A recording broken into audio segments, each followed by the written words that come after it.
छोटे बच्चे बात नहीं करते, लेकिन उनके पास अपनी जरूरियात को अपनी माँ तक पहुँचाने का एक बहुत ही दिलचस्प तरीका है। हमने अक्सर रोने के बारे में सुना है, एक टूल जो वो इस्तेमाल करते हैं अपनी जरूरत को हासिल करने के लिए। सोना, साफ होना, मुनक्किद होना, वो ये सब कुछ सिर्फ रोने से बताते हैं और हर माँ समझती है कि इसका बच्चा क्या चाहता है। अगरचे माँ को इसकी आदत डालने में थोड़ा वक्त लग सकता है। ये अक्सर कहा जाता है कि बच्चे इस बात का बेहतरीन फैसला करते हैं कि वो भूखे हैं या नहीं, और इस वजह से वो कुछ भूख की अलामात की अक्कासी करते हैं जो माँओं को ये समझने में मदद करती हैं कि वो भूखे हैं। बच्चे की भूख की अलामात क्या है?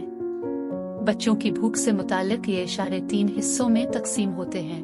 1. इब्तिदाई अलामात, होठों को चाटना, चूसना, मुंह को हरकत देना, दूध की तलाश में, उंगलियों या खिलौनों को चूसना। 2. भूख की फाल अलामात, इसे ले जाने वाले शख्स के खिलाफ रगड़ना, अब के लम्स का जवाब देना, जब आप छूते हैं तो अब से दूध की तवक्को करते हैं। 3. देर से भूख की अलामात, सर का तेज हरकत और ऊंची आवाज में रोना। ये हमेशा तजवीज की जाती है कि इब्तिदाई अलामात की निशानदेही करें और बच्चे को दूध पिलाएं इससे पहले कि बहुत देर हो जाए और बच्चा ऊंची आवाज में रोना शुरू कर दे। हम मुकर्ररा बर वक्त खाना खुलाने के बजाय जवाबी या तलब खुराक भूख की अलामात के मुताबिक तजवीज करते हैं।